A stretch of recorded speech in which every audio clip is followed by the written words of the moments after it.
We hear all the time, we being the average person hears all the time about like so-and-so just sold their catalog for X amount of dollars. Right. It's a big game right now. You're big in that game.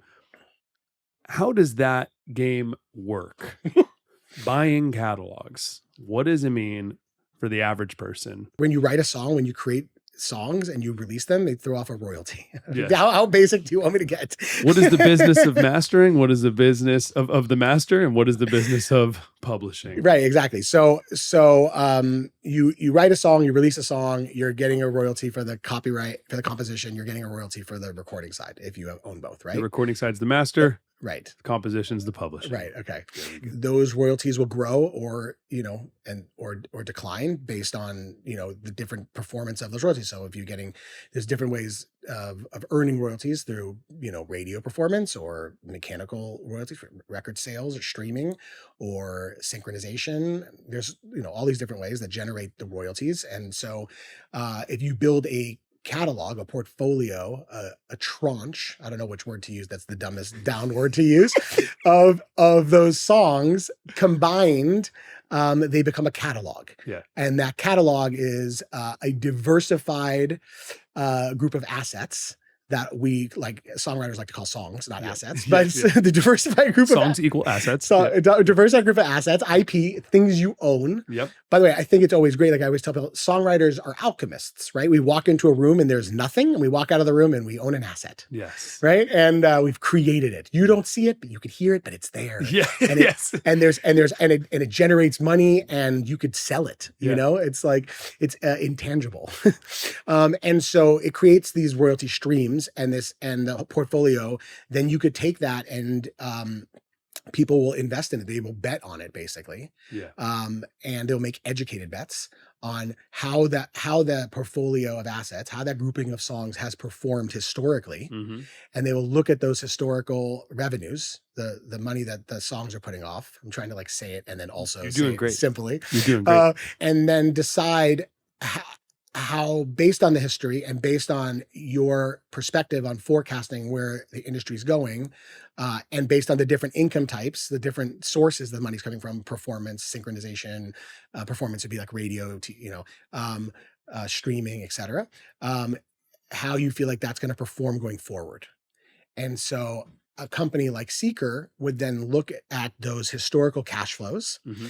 The royalties the songs are generating, Yep. and do our own analysis based on how they've done historically, based on what we know about the songs or the art. If it's an artist catalog or what the artist is up to, if it's a songwriter catalog, who are the different artists with the different songs, and what pieces of those songs are we acquiring, the different splits, and there's a lot to take into consideration.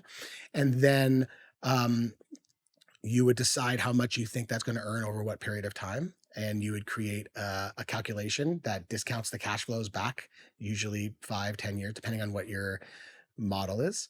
And you would put a price on it that's a multiple of what it's earning in either the last 12 months or the 3-year average, depending on how everybody has their own different calculations of how they do things. And then you would make that offer and you'd say, hey, I think it's worth, let's say, just for simplicity's sake, let's say it's last 12 months, which they call LTM, right? Mm-hmm. Let's say your LTM is 10. You earned $10 million last year, right? And we would do this calculation into the future, and we would come back and say, well, we think that it's worth 100 million. That's a 10, I'm just keeping it simple. Yeah. A 10 multiple of 10. A 10 multiple. Yeah. And in essence, it would be like if you earn $10 million for 10 years, it would be, it's 100 million. Yes. Now, obviously, we have now built an active management platform on top of these historical cash flows. Yes. So while we are looking at what organically and historically we think it's going to earn, we also at Seeker and at Primary Wave and at Reservoir and probably at Concord and BMG and other people who have active management teams, will be looking at what kind of uplift do you think we can create once we acquire these songs? What can we do with these songs? Mm-hmm. And that also influences how somebody might look at whether they want to buy a catalog or not. How big of an artist do you need to be in order to sell your catalog or songwriter? There's no answer to that. Anyone can. Anyone can. There are companies out there, different business plans than Seeker, different business strategies than Seeker, who acquire catalogs or even songs, like a song, songs Yep. from independent, up and coming, emerging artists that are only streaming, that don't even have any sync or performance income at all, just streaming income. There's like a group of companies out there. There's like, that is actually a business strategy that several companies have taken. Yep. And that works for them. It's not what we do at Seeker, right? Because we're investing in legacy, and we're investing in brand, and we're investing in extending legacy. But at some of these other companies out there, they will buy a song that's like 6 months old, a year old, 2 years old, that's streaming revenue only. Yeah. And it works for them. Yep. So I actually don't think there's an answer to how long does a song need to be out, or how big of an artist do you need to be. There's a buyer for anyone. At this point now, there's a buyer for everyone. Yeah. Interesting. If that's of interest to you. Now, you're going to get a way low multiple. Yeah. If you're an unknown artist and you have streaming. Of course. And so maybe you're making like $50,000 a year, and someone's going to give you like $200,000, and then you don't own it anymore. Right. And I hope you know what you're going to do with the $200,000. Yeah. You better have a good plan for that money, because they may go and make that song really successful, actually putting it in sync, do something, a way for it to make new money, and then you're not partaking. Maybe, or and then that's the only money you got from that. So I don't know. So it's, I think that, everybody has to have their own reason to do it, but I don't think there's like a how big of an artist you need to be. Right. Interesting. Why would somebody sell their catalog? Yes. Is a question somebody asks me sometimes. Yeah. And it plays into this, which is if you want to diversify your investments, like you're invested in your own catalog, right? You're getting these royalties that come in either quarterly from BMI or ASCAP or whatever, or quarterly, monthly, or semi-annually, depending on what your publishing deal is, or your administration deal, or your record deal, if you're with an independent distributor or with a major. So they come in either monthly, quarterly, semi-annually, typically.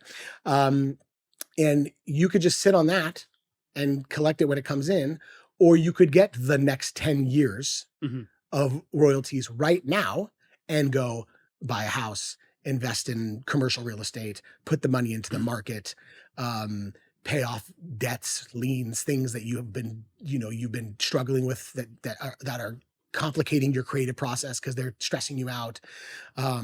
Whatever it is, right? You can reinvest that money in your life, and the smartest way to do that is to reinvest it in places that would also earn you money. So you've now diversified your investments, you've diversified your assets, right? And so, to me, I personally like acquiring catalogs from people who that's their perspective is, I'm going to take some money off the table and reinvest it in other places. Yeah. Like that's exciting to me, because I'm like, oh, I'm helping you grow your business. Yes. It makes me feel really good about it. Why not to sell a catalog? And I think it's very important, because I want to say this for anybody who's listening to this. Yeah. You do not sell a catalog because your manager thinks it's a good idea or your lawyer said you should do it. That is a terrible reason to sell your catalog. They're just trying to get their percentage. When somebody says, well, I don't really know anything about it, but like my team said it's like a good time to do it. Yeah. I'm always like, you shouldn't sell. Yeah. I've actually talked people, like successful people, out of selling their catalogs. Wow. Because I didn't think that they had a plan for it. Right. And I explained to them, or it wasn't seasoned enough, and I didn't feel like they were going to get paid what they should be getting paid. Yeah. And I don't know, is that a bad business? Am I a bad businessman for doing? But sometimes I'll talk people out of it. And, you care. And I honestly, I do. Yeah. I really do. And I try to advise people, especially songwriter friends who come to me and they're like, hey, I'm thinking about selling my catalog. Can I have a conversation with you? And I have to think in that moment, is that conversation, am I going to lead that conversation because into Seeker is the right home for you? Or am I going to lead that conversation away from Seeker because Seeker's not the right home for you, or I don't think you should be selling? Right. And I'll have honest conversations with people about it. I can't believe it's been 6 years of Seeker already, because I remember when you called me and told me you were doing it. I know. That's wild that it's been 6 so years. Crazy. At the time, you weren't at all the first guy jumping into this, right? There's already, this model had already existed. Hypnosis came and really went hard with it, and all these other catalog acquisitions, like songs as an asset class became a thing, whatever, 10 years ago or whatever. And it's a bit, so for you jumping into the game when there's already a space that you could say is crowded. It wasn't crowded yet. Okay. Like it was Not as it was crowded. starting to get crowded, but it Yes. hadn't gotten crowded. It honestly, it didn't really get crowded. So we started Seeker with just the backstory of that. I wanted to do something bigger, and I felt like I needed to evolve into a more support role in music, right? Like I felt like between the Grammy thing and between where I felt like songwriting was going, I just wanted to evolve into more of this, build a bigger boat so I could support more creators and songs, right? And in that process, I was meeting with everyone, some major publishers, some labels, some big indie publishers, like different people. Like, should I go in? Maybe I'll take a job in. I haven't been in since Interscope, like APA, the agency, but really Interscope in the music, in like the recorded side or publishing side. Or maybe I'll do a deal with a major and like carve out my own lane. I don't know. I was just trying to figure out like, how do I do something different than the little mom and pop thing? By the way, the mom and pop thing that I did, which was basically me and my manager, Larry Wade, and like, a couple people here and there helping me and Larry, was, obviously largely we had Ricky Reed, we had ZZ Ward, I had MKTO with E-Man. Like it was a successful 10 years of doing the mom and pop kind of thing. But I was like, how do I expand on that and do more for more people? And this music publisher who's at Warner Chappell named Rich Christina. At the time before he went to Warner Chappell, he had just left Sony, and he was consulting for this investment company out of the UK, and was like, look, I know what you're trying to do. You should meet these investors. At the same time, was right around the time that Merck had started making headlines in 2019, like early 2019. Merck ran Hypnosis. Merck Mercuriadis, yeah. And so Merck had actually reached out about acquiring the my Ricky Reed catalog. So I kind of knew that there was something going on here. And I ended up shopping that catalog. I didn't end up doing the deal with Hypnosis, but I learned a lot in that process. And so when I met these investors, I was like, I don't, like, to your point, I'm like, I just straight up with them. I was like, I don't buy catalogs. I build catalogs. I don't know anything about buying catalogs, but if you want me to build a catalog from scratch, I will sign some songwriters. I'll go in the studio myself and let's go, And they were like, hear us out for a second. We've done this diligence for the last year. We've spent a year in the marketplace, guided by people like Rich Christina and others. And we've met with everyone under the sun.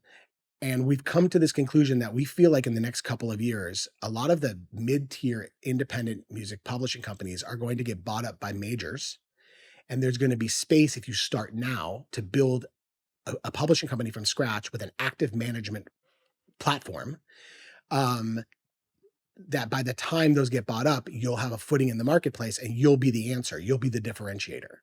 And I was like, oh, that's interesting. Like I hadn't thought about it like that. And they were like, and the way you get stood up quickly is through acquisition. Instead of signing frontline and trying to break writers and artists, and hopefully one of them breaks to pay for all of the ones that didn't break, and then you could build off of that. Let's not do that. Let's go invest in historically successful records that have stable cash flows.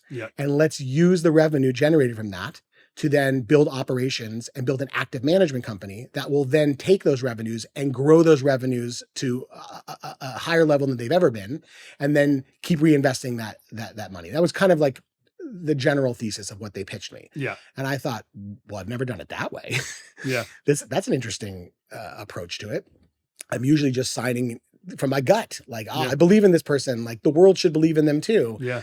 But I thought about it and I was like, man, this sounds really interesting. Like I could go and like invest in music that inspired me, that I grew up listening to, that like informed me as a songwriter, that I would have killed to have worked on at any point. And as somebody who started off as a sampling producer when I was 13 years old and wanting to be DJ Premier, to me, I thought about it like, oh, this is interesting.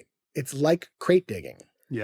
I'm going into the record store of the past and I'm pulling records that I want to buy, and hopefully they'll let me buy them. I have to bid for them, but hopefully they'll let me buy them. And if I buy them, then I can go and sample them and I can remix them and I could do fun things with them. Like, this sounds fun. So all of a sudden my creative brain started working like, okay, if I owned a bunch of catalogs that I loved, like what would I do with them? and sharing those ideas back and forth with these investors, they realized I was the right guy to lead this active management platform.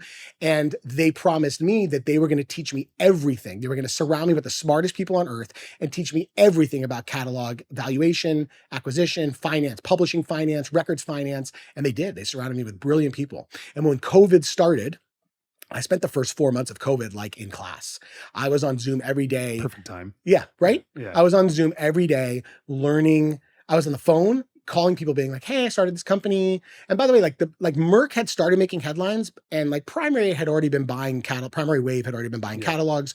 Prior to that, Shamrock had already been buying catalogs. Prior to that, Reservoir, there was a few others, but not a ton, maybe like a dozen players in the marketplace. With big backing though.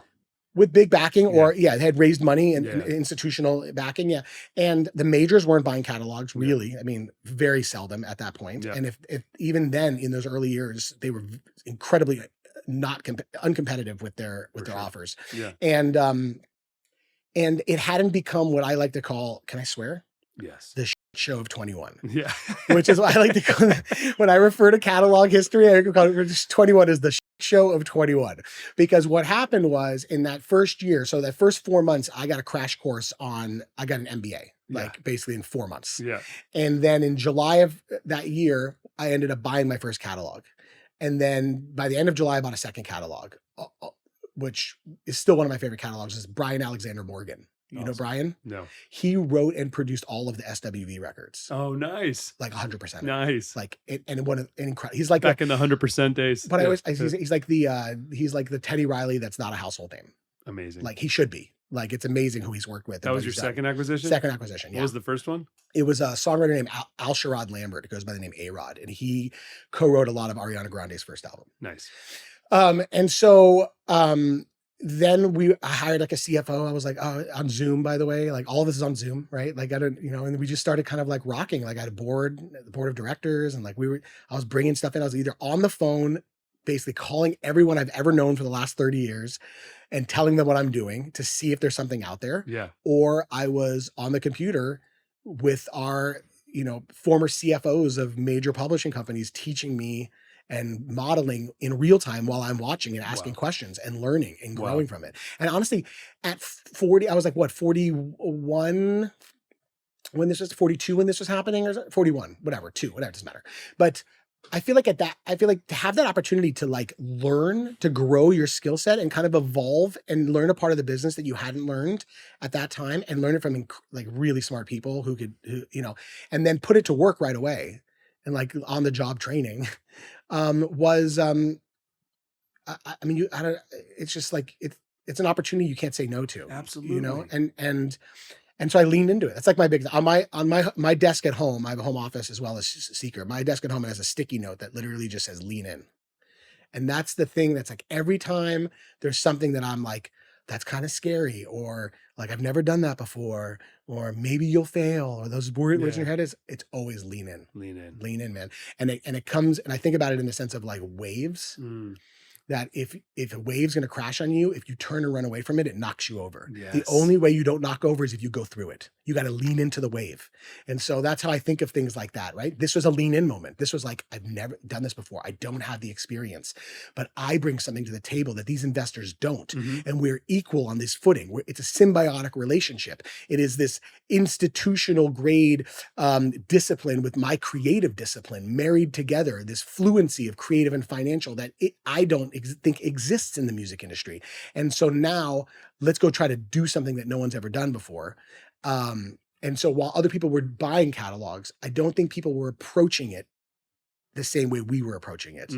And we were building Seeker from the beginning by planting a seed as being one part creative, one part financial, strong at both. And both are just as important as the other. It's not, let's go buy rights and then figure out what to do with it. Yep. It's not, let's go sign a bunch of stuff and hopefully it's a success. It's like, let's go buy stuff that we love, that we have a strategy, we know how we're going to win with it, and that it makes good business sense. Yes. And finding when those align, then it's the perfect catalog for Seeker. Yes. And not having FOMO if we don't buy something. Other people can buy certain, it's just not right for us. Yeah. Like I pass on so many things. Most of the things that come to me acquisition wise, I pass on. Yeah. Because for a number of reasons. and first and foremost, I either don't love it or I don't know what to do with it. Yeah. And I'm honest about that. Yeah. But I think that leaning in those first 4 months, and then, 6 months after that, we had bought 9 catalogs by the end of 2020, and then interest rates had gone down. And then everyone decided they were going to buy catalogs. And every week there was another person announced in like Billboard or Music Business World, like so-and-so's got 400 million here and 200 million here. And they're buying catalogs. And most of those people you never heard another announcement from them. They never bought anything. You got to be real creative now. Yeah, exactly. It became, I think at one point, one lawyer told me, I said, how many people are on your list when you're shopping a catalog? It was like the middle of 21. He said 150. No way. Yeah. It got up to like 150 people buying catalogs. That's insane. So multiples are just like multiple. Well, no, there was like Merck bidding higher than anyone. 20x, 30x. And then everybody else like 6x under him, pretty much even. And then once in a while you get like a Yahoo would come in, like, didn't know what they were doing, just dumb money and want to get in and overpay for something. And you're like, dude, you're going to lose on that one. And then you never hear from them again, Fast forward for today, it didn't work for Merck. Those multiples were too high. But it did work. Honestly, you could argue it did work for Merck. It didn't, at the end of the day, Hypnosis just sold, or Recognition just sold to Sony and made a ton of money for Blackstone. It ended up making a ton with everything. All right. Hey, so long game pulled off then. And to Merck's credit, like, he drove sentiment in the marketplace. 100%. Like Seeker doesn't 100%. Like Seeker exists without Merck, but that's not why they got into it. But you mean Hypnosis? Well, Seeker okay, I see exists without Merck. Yeah. But the amount of business we were able to do and transact in 2020 before the shit show of 21 was because of Merck. Right. Because he was hyping it up so hard. Absolutely. There were so many people. It wasn't like I was reaching out to people and they were like, yeah, we are definitely selling. I was like, oh, okay. I don't have to do that. I don't have to do that. Like, hey, if you're thinking about, people were like reading about articles in the New York Times. Like it was like a thing. And then sometimes also like, there was a lot of people who couldn't close deals with Merck who came to us too. Like so I actually appreciate what Merck did for the industry. Of course. But I know there's haters and I know that there's people who like, whatever, but there always is. But I mean, he's the one that pushed that made with Hypnosis, with songs as an asset class and all that stuff really that made all the headlines and that got more and more people thinking that way. Let's go.